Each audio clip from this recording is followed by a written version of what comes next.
Hey guys, what is up? It's Lee here and welcome to the start of what is a new series on the Golden Reaper. Now the Golden Reaper, a lot of people were asking in the last video, what is it? It's not been confirmed yet, and pretty much it's in the pipeline on a update that's going to be coming out somewhat soonish, I'd like to think. And basically what it is completing every single boss log collection in the game and getting a title for it.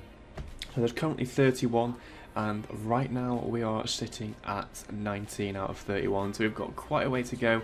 We've got some difficult, more tedious bosses in there as well, so this should be a quite long and enduring series, along with being quite fun, and also hopefully it makes a decent amount of GP as well, because I've still got some big bosses to do, which do end up allowing me to earn a lot of money from them. So we are starting this episode off with Daganoth Kings, probably the most easiest title to do if you do have the pets, and obviously prior to the logs coming out I had all the pets done and dusted for when I was doing 200ml Slayer. So yeah, it's been quite a while since I've been back here, and I think the last time I was actually at Daganoth Kings, they were the older graphic versions like you have on 07. So yeah, I'm not really quite sure how I feel about the updated versions, but it's quite mad. Well, it's quite funny to see that the actual boss pets in game still mimic the ones from 07 or the older graphic Daganoth Kings, whereas they're not updated to be the new ones yet, which I'm not sure if they're going to be changing that.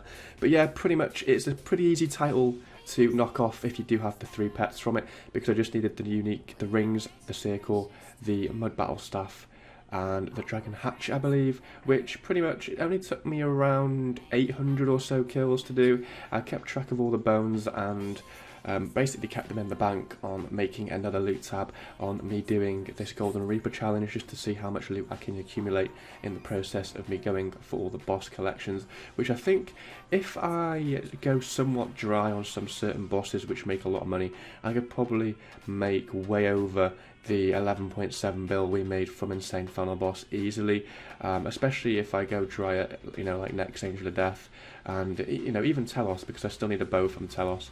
But yeah, after we completed the DK's log, which I was doing in the midst of me doing Insane Final Boss, so all the loot from that I did keep in another tab until I sold it. And then I moved it over into where the old loot tab was. We basically started to do sort of cycle between 3 bosses, so the next couple of episodes might be the same 3 bosses depending on how lucky I get or how unlucky I get. And there's pretty much going to be Armadyl, Corp, a bit of Barrows. I'm trying to do an hour of Barrows a day, but I have been slacking quite a lot recently, and obviously also Nex, because Nex is nutty money at the moment, especially with the prices of Torva. But yeah, currently I need a buckler from Nex, and I am at, I think, 3.1k KC or so. I did need a couple of War Priest items as well prior to me doing or going for the log, but yeah, it's not been too bad really, just been smashing it out. And to be honest, Armadyl is nutty money, and it's also very, very AFK, since obviously all the Armadyl items give Armadyl components when you disassemble them, and they are needed for Precise 6, the perk from Invention.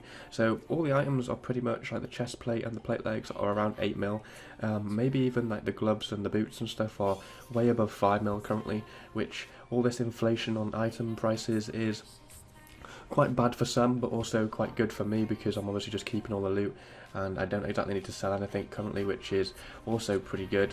But yeah, it's very, very chill, this boss. As you can see, I'm just using Revo. My Revo bar really is not the best at this boss because I have tendrils on it, but yeah, Eldritch is also nice here, but I just chill out and just watch a few shows on the side whilst doing this boss, and just stand in the doorway as well, because Armadyl doesn't push you back if you stand in the doorway, and you have enough range on your Eldritch not to get dragged out, which is also very, very good. So yeah, the best trip I've probably had at Armadyl so far has been a 3-item trip.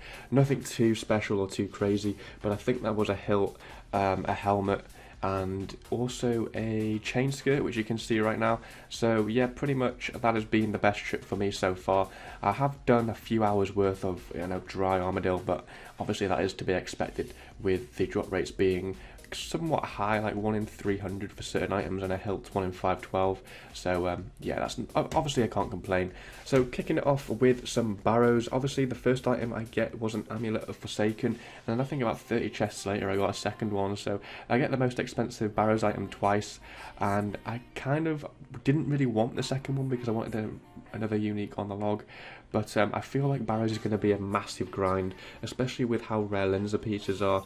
And yeah, I don't know, I just need to keep doing the hour a day at least, but I've been, like I said before, just slacking so much because it's just Barrows, isn't it? I mean, the items aren't really worth too much, and it's obviously content which is just quite, I don't know, quite repetitive in a sense that for the effort that you do for the items you get isn't really worthwhile, unless obviously you're starting off Iron Man. But yeah, I need to get it done regardless, and it is kind of fast obviously with Mage. I'm doing it a lot of, well, doing Barrows massively overkill. I'm wasting probably a lot of money. I'm not even probably making money at Barrows with me using so much gear. But yeah, we started off doing more necks as well, and we'll be buying a complete range setup now, like an Elite Serenic and stuff like that, Blights, Eldritch. To start with though, I was absolutely shocking at necks. Like, I was doing times that I was doing, you know, years ago, like 3 minutes for a solo kill.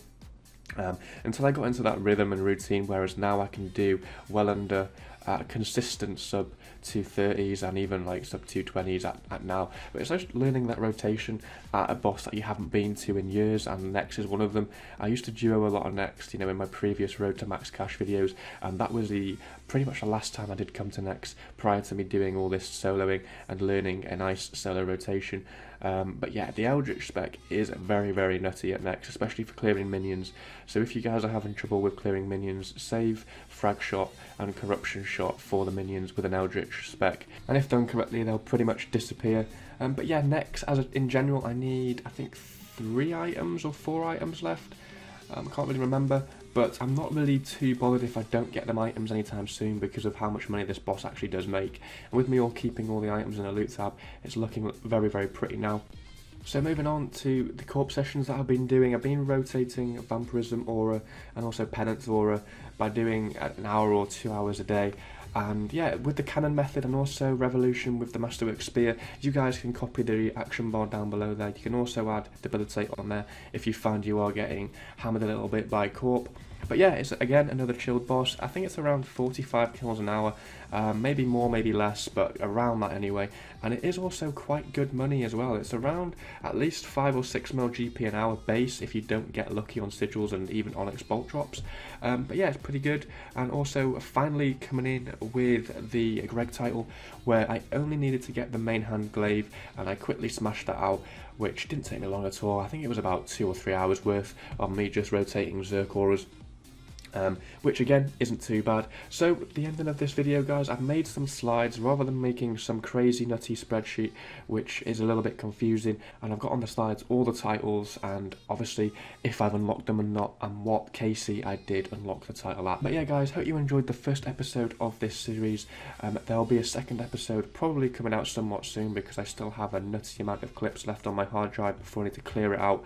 But yeah guys, that is pretty much it from me. Hope you guys enjoyed this episode. Let me know if you wanted me to change anything, and yeah, I shall see you in the next one. So have fun, stay safe, and peace.